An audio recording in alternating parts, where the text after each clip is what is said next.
Who want one last trip to the long trail? Welcome back to the channel, everyone. Today for this video, I wanted to just reflect a little bit on Tekken. I wanted to talk about its DLC characters because that's kind of a big thing with fighting games is the DLC. Kind of like how good they are, how strong they are. Something that I try to highlight and I think is very important and sometimes overlooked is how fun are they to fight against. This is a fighting game, right? Where there's two players interacting. Some of these situations are not very fun to be in. I think the first DLC of Tekken 8 represents this perfectly. You know, Eddy is not a fun character to fight against by no means. No one has ever fought Tekken 8 Eddy and was like, oh yeah, I'm having fun. Eddy was not designed for you to win against. Eddy is designed for the player using him to win, to do a lot of crazy stuff, to basically confuse the opponent and just have a good time. I don't think Eddy was designed with the idea of like, how will it feel to get hit with a 4-4-3 mix-up over and over and over again? You know, how would it feel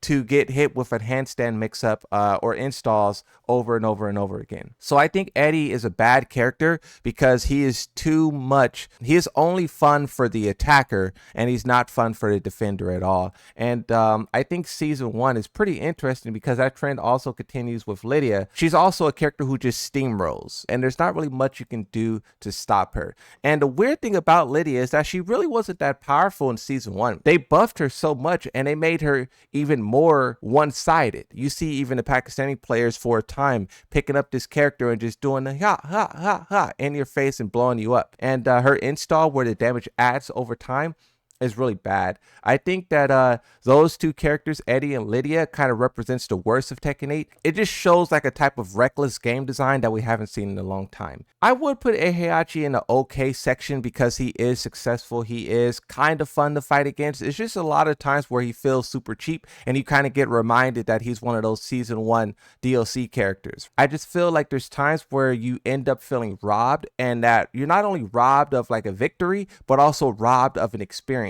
Certain characters that I go very hard against are not necessarily the strongest characters, but the characters who I felt lost the most. Certain characters were really fun to fight against in Tekken 7 or season 1, whichever, right? Depending on the character.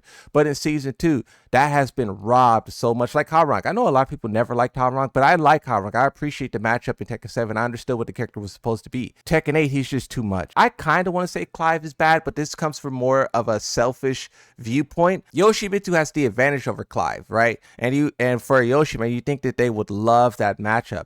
But for Clive, I'm just like, not really a fan of him throwing stuff full screen. I'm not a fan of his Scorpion get over here move that they gave him in season 2. When I played him, I did have a lot of fun and I would have continued playing him if the DLC of season 2 wasn't so fire, not Anna.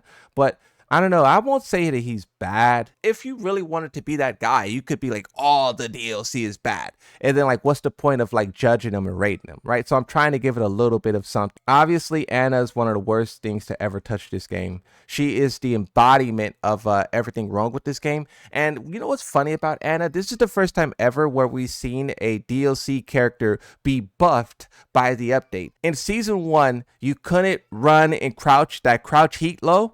But they gave that to everyone because Anna is the most dangerous with her crouch and running mix-ups. And I feel like Anna was designed with that whole idea of like the way that they made stances, the way that they made the heat, the way that they made just a lot of stuff was she was just one of those characters who's just the worst that this game has to offer. And there's no other way to say it. Despicable character. I don't even know if she can be salvaged, or Lydia or Eddy. That's the big question with season 3 is like, can you save some of these characters? Because we know. Let's talk about the next DLCs after.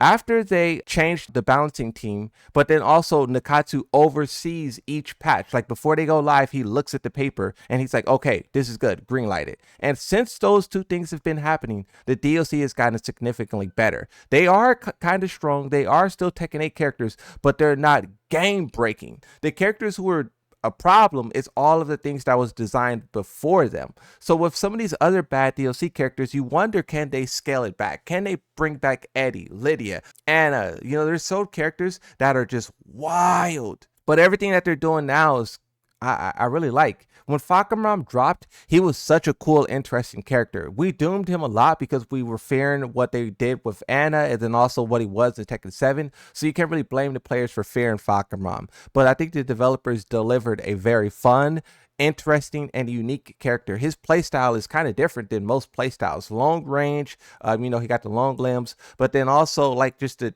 general style that he's going for. Yes, the guard break loops can be kind of annoying when you're stuck in that cinematic cutscene, but I think that's more so a problem with what Tekken 8 is trying to do, be it cinematic instead of what the character is, in my opinion, because he basically has the same guard break, but they just added a cutscene in the middle of it. But I would have played Fahkumram if the next character, Armor King, wasn't so cool. He was such a cool character, bro. I was like, I want to play this guy. I think that trend continues across the whole player base because you can see that he's still one of the top 5 most played characters in the game. He has such a cool moveset. He is still a Tekken 8 character with his long combos, heat enhanced attacks, and he even has stance mix-ups. But I think that they've done it in a way to where it's not overbearing for the opponent. The only thing that I can say about Armor King that I think is too much is his wall travel. His wall travel and the damage he gets from it is absurd. And then that combines with the fact that he can do this little fake reset combo with the grab at the wall, the little mix up.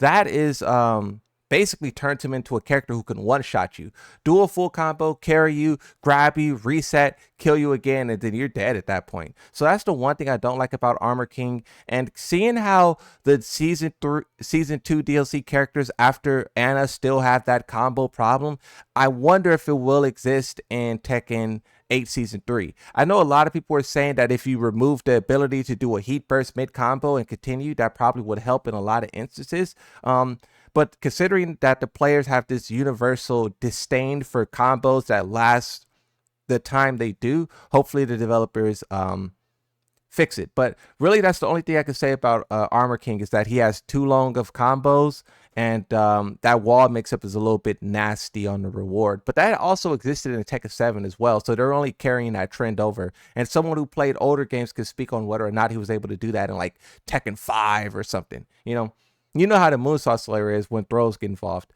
So when you talk about long combos, Marizu is another character, or as I like to say, Mommy Zoe.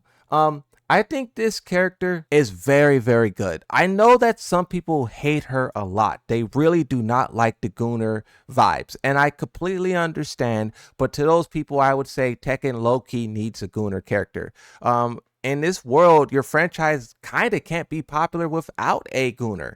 You can't. If you take Chun-Li away from Street Fighter falls off a mountain. So I think that we need more Gooner characters. They need to goon them even harder, increase the thighs, increase everything, I think Tekken needs more of that for sure. But beyond that point, people are also upset because of the ogre replacement. Now, funny enough, Mommy Zoe is exactly what I said she should be, or what I wanted them to do. I kind of knew ogre wouldn't really be possible because the only ogre is just a clone. He uses fighting styles of everyone. You can sell him his DLC and give him the moveset of everybody who's already in the game, but then you have people paying for stuff that's already in the game. Yoshimitsu's Flash, Paul's Death Fist, Kazuya's Electric, give us $5. And even though that's what Ogre is, I just don't like that concept. Obviously, Marizu went a different route, and I still think the character is very, very, very, very good, bro. I think the character is very good. Very good. I like Marizu. I was actually thinking about dropping Kazuya because I've been like off and on with Kazuya this whole year. I was thinking about dropping Kazuya and playing Marizu instead, and I think I am going to do it. She is a fun character, bro. I'm still trying to gauge on how it is to fight against her. I got to fight against more Mommy Zoes for sure, but playing her, bro, I feel like I'm playing Tekken 7. The way that her strings operate, the way that she moves, I haven't fully mastered the character by no means. But these 3 characters, Fahkumram, Armor King, and Mommy Zoe, is why I feel good about the direction of the game. And I feel like we're headed into something great. If the DLCs alone, whatever DLCs they have in Season 3, if the DLCs alone continue the trend of those 3 characters, the only thing is that they have to nerf the pre-existing characters. That's kind of how I would break down the DLC. Like, I think they started off at the absolute worst place possible. They were trying to simplify. They were trying to allow for unchallenged offense. They were trying to reward unskilled players. And through this battle that the players had with the developers, we were able to change that. We were able to, you literally see the evolution of it, where Heihachi, Clive, things start to get a little bit better. Season 2, they're still kind of moronic a little bit, so you have the catastrophe, that's Anna. But then after that, it's good things ahead. I was once against the idea of Lei showing up in this game, and I was that was in the era of Eddy and Lydia, and I was fearing them fearing them turning him into a 3-3 character, or fearing them giving him a weapon. Now they gave Anna a weapon, and I changed her whole idea, so it shows that I was kind of in the right mindset to fear them doing that because they did it to Anna. But now that we have these 3 characters, I would now jump on the side of the fence that Lei could show up in this game and be what we expect him to be, not simplified, not have a weapon. He might have an install. I don't know. We'll see how season 3 goes. But I basically, I'm just feeling a little bit better about the DLC characters, and I'm happy with the direction that they're going. Just keep it up, you know? Keep it up.